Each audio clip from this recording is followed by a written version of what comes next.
You are listening to Rouge Radio, a proud member of the Canadian Football Podcast Network. It's time to get the point as Rouge Radio is ready to kick off. Ready! The best football talk with the best in the business. So what is the cost? You have 2 first-round picks this year because the Argos were dumb enough to trade for Drew Willie. A few rookies. We go directly to the on-field product. We welcome to the show the 20th overall pick in this past Sunday's CFL draft, DeAndre Wright of the Alouettes. DeAndre, welcome to the show. Thank you, guys. Thank you for having me. And the occasional Hall of Famer. Please welcome Doug Brown, who is one of the members of the current class of 2016 in the CFL Hall of Fame. Doug, thanks for joining us today. Oh, thank you guys for the kind words and for having me on the program. Rouge Radio is on the air. Here's your hosts, Robert Dalton and Tony Allen. We are live from Winnipeg, Manitoba, and somewhere in Alberta. It's the Rouge Radio podcast. This is episode 549, powered by the Canadian Football Podcast Network. My name is Irv. I tell you how to contact the host of the Rouge Radio podcast. You can email them at thenewrouge@gmail.com or on through social media at Rouge Radio or Daltz at Rouge Daltz or Tony at Tony Rouge. This podcast is sponsored by the good people over at Manscaped. Go to manscaped.com, enter the promo code Rouge. That lets them know that the boys sent them to you directly, and by using that, you get 20% off your order and free worldwide shipping. And now, it is my esteemed pleasure to introduce the host of the Rouge Radio podcast, Rob Dalton and Tony Allen. Gentlemen? All right. That was good. I love that one. All right. Solid intro. Yeah. We're the only podcast that has 2 introductions. Mm-hmm. We love it. We are that popular. Hey, it's Irv was right. Episode 549 of the Rouge Radio podcast. My name is Robert Dalton, and if you're watching this live on the YouTube, hey, it's me. And yes, I am wearing. Hold on, let me stand up a little bit. A Edmonton Elks. Well, it's actually Eskimos jersey back in the day. I don't even know. Yeah, it actually does say Eskimos. See if dear, we're in trouble. Let's go turn around. If you can see the back, it is Chris Bauman. As you can tell, it's a little tight on me, so I think I remember this being my grandmother's before she passed. Chris's tenure in Edmonton, which I believe was in 2011. I don't have the stats, but I don't think a lot of people really care about 2011 unless you're a BC Lions fan. Hey, it's been a week. Tony, how's it going? It is going well. It's going. Yeah. That's pretty much the best I can. As exciting as it is for me, it's going. You're wearing the Blue Jays hat. Is it too early to jump off the bandwagon? No. The Jays aren't that way with me. I'm used to them always being bad, so I'll always wear it. I should have more Tiger stuff on, actually, because they're playing game 4 tonight, and they're up 3-1 after 40. So get through another 20 minutes, and we move on to the Eastern Conference Final, where I believe more than likely, pending a miracle comeback, we're going to face Prince Albert Raiders. So good times. All right, and that will cover today's this week's WHL segment of the show. Yes, I'm mostly repping the Mando for the upcoming Mandalorian and Grogu movie. Yeah.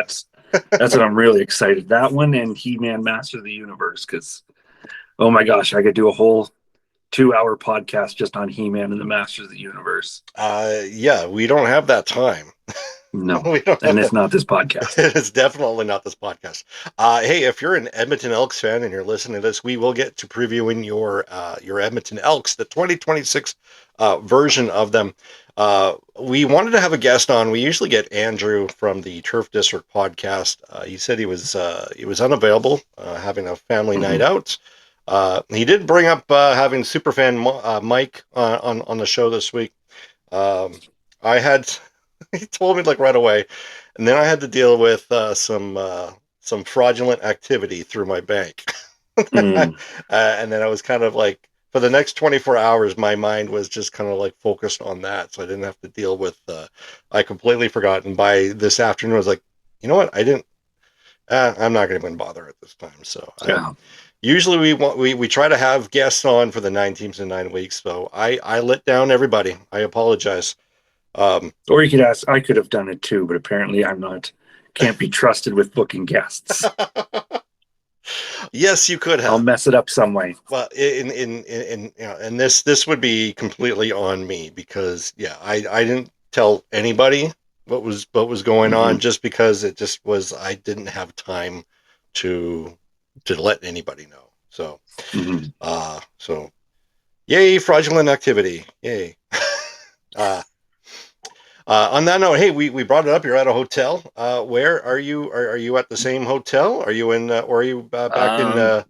No, we didn't do a show from my hotel last week. Yeah, but I'm in a hotel that used to be a Days Inn, but it rebranded in the middle of my stay. Okay. And now I forget what it's called. I think it's some sort of independent hotel chain now. So they don't have a point system, which stinks when you work out of town and you could use a point system for a hotel you stay in, but they got a tasty breakfast every morning. So free. I'm assuming it's free. It's complimentary. Oh yeah. Okay. Well, that's good. Yeah. Or I'm sure they sneak it in the price of my room somewhere, but it's free. Now, is it like the breakfast, like 2 eggs, 2 what? Ham? No, it's like it's hot plates full of microwaved eggs and microwaved bacon. And okay, well, I could deal with that. And, I could deal with that. It's and then some muffins and other treats. That's not bad. It's when you get into the hey, here's some slop, some oatmeal, right? And the thing is, when I do these jobs like these, usually I'm at a camp. This time I'm responsible for all of my stuff, and my wife hates these ones because I'm the kind of guy that I'll buy just enough food to keep myself alive for the days I'm gone, and then that because I try to save my money. I'm thrifty, we'll say. Yeah. But I won't get to spend if you're either way. I'm thrifty with when it comes to these trips, so. I should probably. So I'm the kind of guy that, despite the fact that my work gives me so much money every day to make sure I take care of myself, I don't, and I usually have breakfast, and then I turn that breakfast into my lunch as well. I fill up paper cups full of sausages and stuff and hard-boiled eggs, and that's my lunch too. Like I said, I'm thrifty. Yeah, and I think if you can put that in towards long-term savings, then all the better. And before we get into a financial investment podcast, let's get. Hey, I didn't put this on the through our texting, but the Winnipeg Blue Bombers had announced a net profit. Get this, and I'm only bringing this up. Not because I'm a Bomber fan, but I'm only bringing this up because this kind of really goes against the narrative that the CFL is dying. $12.1 million net operating profit last year. Wow. And apparently it's a new CFL record.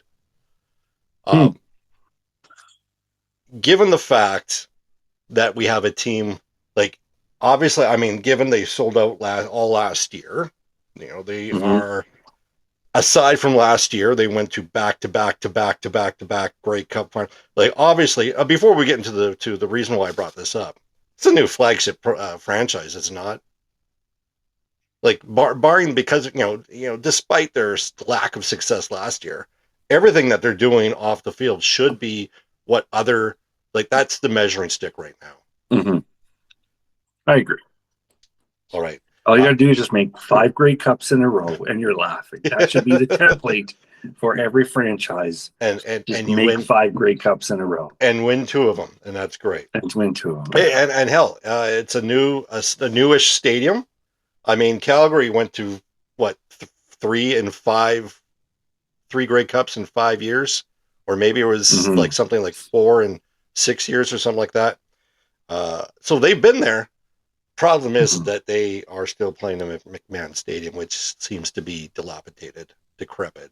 Yeah. So, Saskatchewan might be near there, but okay. So, the reason I is because the CFL is dying narrative, just for lack of better words, just won't die, and I think it's funny that people go, okay, well, one team makes money.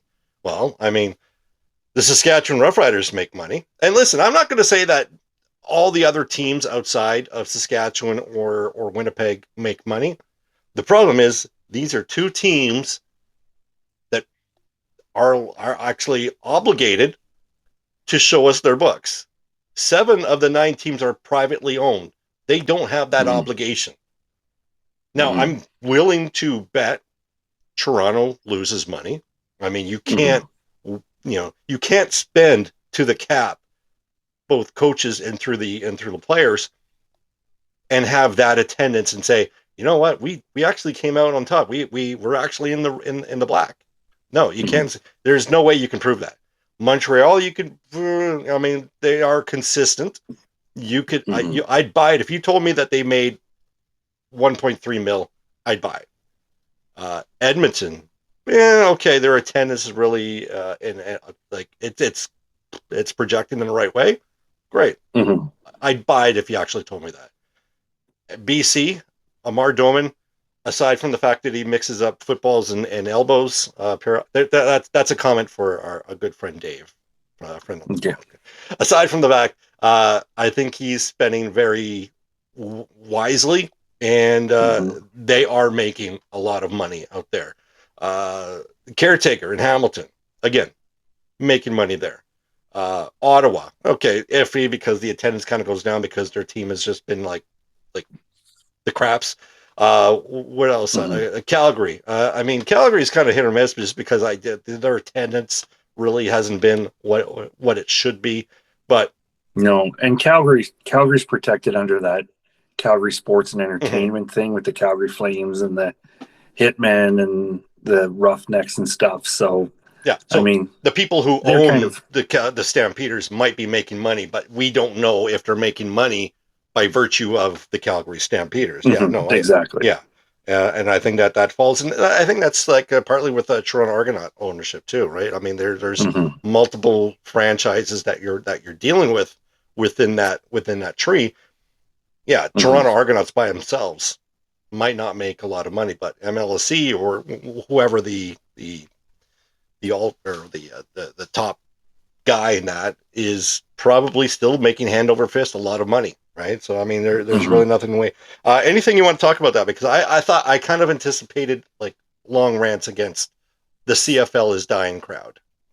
Yeah, and you know what, that's a fight we've both been having on this podcast, and I have in my everyday life for since the 90s, right? Like I mean, for that short period when American teams came in, you could probably say that's the closest we've ever come to actually dying. But I mean, we'll always be around, and it just feels like a conversation that if I miss out on saying something today, I feel like I can talk about it later on in the season because it'll come up again. It will come around like a boomerang. Yeah. All right, let's get to the Edmonton Elks, shall we? The reason why you are paying attention to this podcast, the 2025 season of Edmonton it was better than the years before, but it wasn't as good as it should be. They finished the season 7-11, 422 points for and 490 points against, 5-4 on home turf, and 2-7 on the road. The list of players who came and went is long because Edmonton really dove into free agency. But here's the key acquisitions: defensive lineman Melly Carney, quarterback Taylor Powell, offensive lineman Coulter Woodmansey, Brendan Bordner, Jordan Murray, and receiver Brendan O'Leary Orange. And you can add in receiver Joe Robustelli, came over from Saskatchewan within that, and Stephen Dunbar. Actually, I think he might have went to Hamilton and then retired. So never mind that. Pretend I never said anything. It'll be huge roster takeover rollover there from 2025, or a roster turnover, I should say. I think this is kind of like what we talked about with Ottawa. It might take their first couple of games before they start getting any traction, right? Mm-hmm. I think that was kind of the segue for you to go. But Oh, was it just to go off? Was it? I thought maybe. Yeah. Unfortunately, in a situation like this, I don't have a lot of notes with me, and I usually have my little book with stuff I take. So I'm kind of, a little out to hanging myself out here to dry. But I wanted to get at least our show so we can stay on track. But just going on based on what I've remembered of Edmonton, what my expectations have been for Edmonton over the last couple of years, I feel like all I've done is set up myself personally to kind of set the Elks somewhere where I think they're going to be, and then they never match it. The interesting thing is, what are they going to do? The Trey Ford era is over before it ever really began, and did it ever have? Was it ever going to be a thing? Like how much of Trey Ford at the end of the day now did we fabricate because we wanted another Canadian quarterback to succeed at the same level that what's his face? I'm not a big fan of him, but the guy in BC there, Nathan Rourke. But you're so not a big fan that you forgot his name. That's fine. Yeah. Exactly. But that's the thing. Is like, so it'll be interesting to see is this better for Edmonton now? Like, was the weight of the Trey Ford expectations too much that, maybe it overshadowed the Elks' ability to have success? And now that pressure, because it was always about getting Trey Ford into football games, get Trey Ford into football games. And when we thought it was Trey Ford's time, we bring in Bethel McLeod Thompson, and then we think it's time, and he brings in another quarterback that kind of steals the spotlight, Fajardo. And it's maybe that was too much of a distraction. I don't know, because we had a lot of expectations on Trey Ford, and there was a lot of times too where it seemed like the Elks were getting their tractions. Their defense would have very good games. The ground game would seem to catch fire, but for whatever reason, they could never put it together into a complete package. And now that the season has changed, a lot of turnover in Edmonton.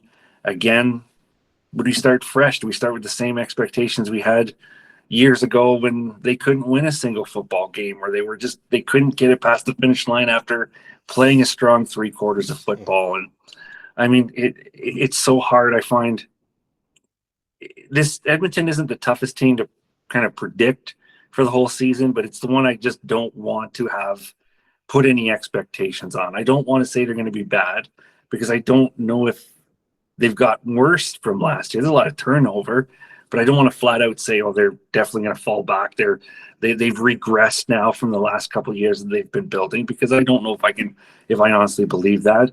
But I'm also done with trying to make this team better than it's going to be. So for me, it's very difficult. On one hand, you could talk me into believing they could steal a crossover spot. On the other hand, you could also probably talk me into a bottom finish in the CFL West. It's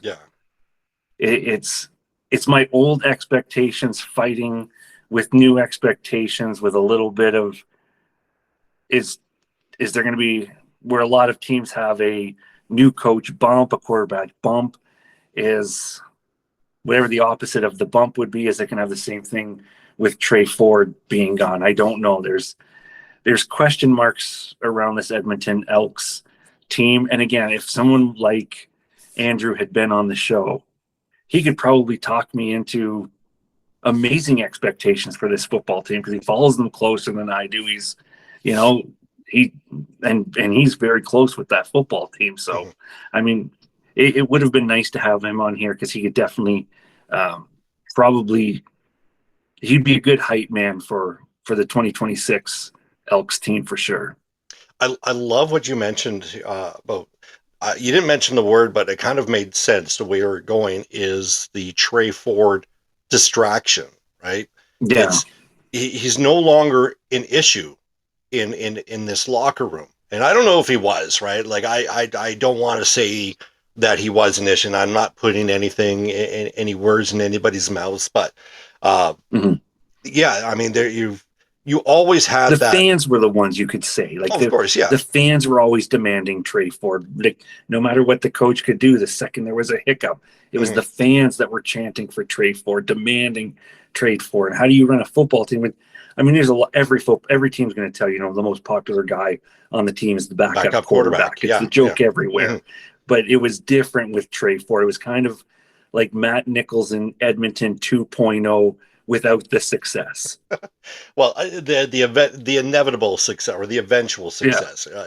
I mean, yeah. And the difference is I kind of knew Trey Ford, and I can see the expectations. If we teleport back 15 years, I didn't even know who Matt Nichols is or why we even cared, and why Edmonton fans demanded he start football games. Yeah. And then this goes down to everybody's popular rants, right? Let's make a Canadian quarterback happen. Let's, like Mean Girls, let's make Fletch happen. But, we've got to, recognize talent when you see it. Nathan Rourke wasn't Trey Ford. I mean, he started in 2021 sporadically when Michael Riley wasn't able to get it done in that year. But when he was given the keys to the car in 2022 in BC, he lit it up. So you could tell Nathan Rourke was for real. He might have had some hiccups here and there, and some question marks, but you could tell he was legit. Trey Ford, he had some highs and some lows, and either A, he never had the development that Nathan Rourke did pre-pro level, which I believe Nathan Rourke came out of a U.S. school. I could be wrong on that one, because I know his brother had a fantastic career at the college level in the U.S. But Trey Ford didn't have that pedigree. So when he comes in, okay, you're maybe expecting a little bit too much, given the development. He comes in, he uses his legs like you're supposed to, and he throws for 300 yards periodically. He wasn't able to do that on a consistent level. And no fault of his own, I always feel that when Ed Hervey said, "Oh, there's no superstars in this league," he really, really kind of meant it, because he went out and did nothing for that receiving group. They have Austin Mack. They've got that primary player from Montreal to catch balls from Cody Fajardo, just like they did in 2023 in Montreal en route to a Grey Cup. Can they replicate that in this year? I don't know. We've got a receiver who has very inconsistent since his rookie year and since coming back from the NFL. And you've got Cody Fajardo, who is 1 year older, right? That defense should be a little bit better. That running game, I'm really looking forward to. Justin Rankin is a freaking beast. I am excited to see what this guy can do when you actually already have a plausible air attack in Edmonton. Back then, Justin Rankin was able to do things when you knew he was the only guy to get the ball and the only offensive threat. Now you're adding a couple more in Robustelli and Austin Mack. It's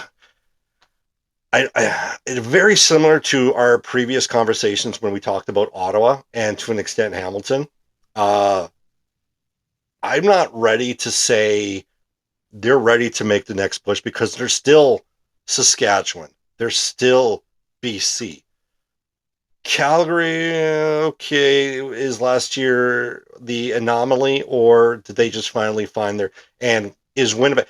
I'll tell you what, Winnipeg is the wild card to me, because if Winnipeg could find their groove from years past, which again, they're 1 year older, we can't say. If they could find their groove, or even remotely close to 2024, Edmonton, it could be on the outside looking in, but still be competitive. But if Winnipeg comes by and shows their age, Edmonton's got a good shot at playing a postseason game in the West.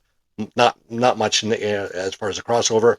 I'm convinced that they can. Winnipeg is their obstacle in regards to whether or not Edmonton is going to play a postseason game in the West. For that, I'm going to go with status quo for a prediction. I've got Edmonton 7-11 in the West, and I can't commit to it because there's just so much. Their first couple of games, like they've got Ottawa. They host Ottawa in week 1, or I'm sorry, no, they're in Ottawa, and I believe week 1. Yeah, and we talked about that when we talked about Ottawa. I think this is the game that Ottawa wins because they are the home team. These are two teams that have a huge roster turnover. Then they have a game against Montreal. They have a bye. They host Montreal. Montreal is still going to be legit. They're in BC the week after that. No, they're in Winnipeg. That's always a hard game. They're in BC the week after that. Their next game that I think will probably be their first win is week 6 against Ottawa. That's how bad the schedule. And this isn't saying that Edmonton's going to be a bad team. Edmonton is essentially dressing a whole new offensive line. Experts will tell you it takes time for those offensive linemen to gel as a unit. And you're going into places like Ottawa, Winnipeg, BC, not exactly the best places to. I mean, it's a good team building experience, but it's not exactly a key to success. So I've got Edmonton 7-11. Where do you got these guys going? Yeah, and I would go with their record from last year, and it's. I think you were right about Winnipeg being the X factor in this one from the point of I feel like Winnipeg will really influence other teams' records, if that makes sense, if you know what I'm alluding at, because as the wild card, Winnipeg could mess up your wins losses by sneaking in a W, but they could easily be the win you need that week. It's so tough because Winnipeg was unpredictable last year. Well, they were unpredictable the year before that too. They definitely. I would say the Calgary Stampeders are second behind Winnipeg for that unpredictability. If anything, I would say if you're going into the weekend, I'm probably betting whoever Saskatchewan's playing, it's probably a win for Saskatchewan. Whoever's BC's playing, depending on the opponent, I'm probably picking BC without knowing anything right now about the standing. So going in, I think the only two teams that I'm probably going to pick for W's is BC and Saskatchewan. And then I feel like there's that, it's not even a mushy middle because I think you've got Winnipeg, Edmonton, and Calgary now that they are going to mess with each other's records. And Toronto in the East is weak, and it's going to be difficult to predict this one. Like I'll give Edmonton their record from last year, 7-11, I believe was last year too. But I wouldn't be surprised to see that drop. I wouldn't be surprised to see a couple wins added to that one. This is the most wishy-washy of all of the predictions I think I can make because Winnipeg and Calgary and Edmonton are going to play each other so much, and how they'll pan out at the end. Who's going to go hot when they can? Because Calgary was a constant roller coaster of, Vernon Adams didn't work. And then all of a sudden it's like, oh my God, Vernon Adams is the answer. And then it went back to, Vernon Adams is hurt and Calgary's dead. Calgary's in the playoffs again. Like it's such a mess with those three teams. If someone gets hot, if someone just even flukes out and strings more wins together than we thought, it could mess with those. But it's all in the air. But until something happens, I just gotta go like you said. Let's go with this. Yeah. So I love it. How we're both we're both on the same page when it comes to the record. Sometimes going through free agency the way that Edmonton did is the right way, but sometimes it's just not enough, right? I mean, that's what it will boil down to, right? You just might have to grin and bear it and, maybe go with a rookie to improve somewhere down the line, because if it doesn't work this year, you just might as well just tear it down and start from scratch and deal with a couple more years of heartache, because doing the free agent frenzy like they have been just hasn't worked out with them, right? They're going to have to deal with a quarterback, because Cody Fajardo is not going to be playing forever. Like, he was actually questioning retirement. Is Taylor Powell going to be that guy? Can they develop him into QB1 for 2027? And then we're not even starting playing week 1 of 2026 yet, and we're already talking about possibilities of QB1 for 2027. I mean, and you can correct me wrong. Obviously, as I get older, my memory isn't what it used to be. But I don't remember Edmonton going with the building the team approach, the year of letting them gel, the year of bringing players together and having them play years till they succeed. But I mean, it was Calgary's bread and butter. It's what sent Winnipeg to 5 Grey Cups. We're seeing it in Saskatchewan now. Let these teams build and get together. And I just don't remember the last time we watched Edmonton just say, you know what, this is our core players. We've got some young players here that we want to keep and build around, and we'll add pieces here and let it all eventually grow into a Grey Cup champion. And again, with the exception of the poor Tiger Cats, we've tried both free agent frenzy and letting them mature as a team together. Yeah. The Tiger Cats are the exception to the rule. Calgary, Winnipeg, we're seeing in Saskatchewan, Montreal. That's how they get. Ottawa's trying. Well, Ottawa went all out this year. So, but I mean, I just don't remember Edmonton going with the let's let a team mature and grow together. Let's go through the hard times together, so they're stronger as a group with new pieces here and there. And I mean, I don't know if they have the young players to go that route, or bring in some guys and hope it blossoms into something. But whatever they're doing in Edmonton isn't working. I have a theory about that. Is like, fan pressure really plays a factor into how an organization operates. We saw it in Winnipeg. What was it, 2016? The fans were outraged that they got this new coach, this new GM in O'Shea and Walters, and they went and combined, doing quick math, 12 and 27 for the first 2 years. So the fans were like, hey, we were kind of promised some, playoff football, and we're not getting it. So what did Winnipeg do? They went out and got Andrew Harris. They went out and got Weston Dressler, Ryan Smith, Justin Medlock, Euclid. They went shopping. After that, their dive into free agents was very few and far between. 2017, Drake Neves, maybe Dan Lefevre. 2018 was Chandler Fenner and Adam Bighill. 2019 was Winston Rose and Willie Jefferson. They didn't do anything in 2021. 2022, very few. They started really just allowing some rookies to get in there.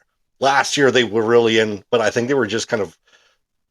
I mean, we'll talk more about that next week when we deal with Winnipeg. But fan pressure really plays a lot into how teams operate. And I think we're seeing that right now, because nothing gets you riled up and I think what's the term I'm looking for? Apathy, right? I think I'm using it the term right. Where a team or a fan says, you know what, I don't care. If you give me a free ticket, I'll go. But I'm not going, right? And now you're seeing a lot of fans just not caring, because that the playoff success is not there, right? Like, there's no playoff games. There hasn't been a playoff appearance in Edmonton since 2019, right? That's a long. Like, the Bombers have won more Grey Cups and been to more Grey Cups than a lot of other teams in that span. But Edmonton's just waiting for one playoff appearance. So fan apathy, pressure makes. Listen, I'm not saying Ed Hervey's the best GM, and I'm not saying he's the worst, but he's also not the stupidest GM, right? He knows that there's probably another way and a proper way to do this, and because he's in Edmonton, because of the history, it's almost like he feels it's the only way to go is to go through this, and it's not working. So you will probably, unless you get a new management, you're not going to see Edmonton lay back and develop their own stars from development. Mm-hmm. So I'm glad that we brought that up here. Anything else before we wrap it up? Before we do, I'll let you know, let our listeners know, this podcast, of course, is we're partnered with the good people at Sports Interaction. Go to SIA.com/Rouge. Your first deposit will be matched up to 100%. And of course, as always, we say, please play and gamble responsibly. Tony, any final thoughts before we head out here? Nope. Only fun thing from my side of the things is Calgary Stampeders teasing new jerseys. So I'm interested to see what these things look like, because I haven't gotten a new jersey in a few years now. So I'm intrigued to see what's going to drop here. The little hints don't look like the teaser trailer they put out. Doesn't look like massive changes, but maybe when you zoom out and get a full pic, it'll be a big facelift here for the Stampeders jersey. So I'm pretty excited for that. If they can get like somewhere between the Kenyon Rambo years and the Doug Flutie years, like somewhere in between there, like a mesh, I'd be all for that. I do not want to see any. I like these red shoulder things they were doing. I've never liked those red shoulder things. Yeah, I don't want to see any popcorn box colors. Right? It doesn't scream football to me. It almost screams, get your movie tickets here, please, kind of thing. Anyway, on that note, that'll wrap it up for this week. Next week, we continue our 9 teams in 9 weeks with the Winnipeg Blue Bombers. And I tell you, it's been a long time since we've done the Winnipeg Blue Bombers this early in our 9 teams in 9 weeks. So this will be fun to do going into next week. For Tony, I'm Daltz. Thanks for listening. We'll see you next week. Thanks for listening. Find more great shows like this at CF Pod Network on Twitter.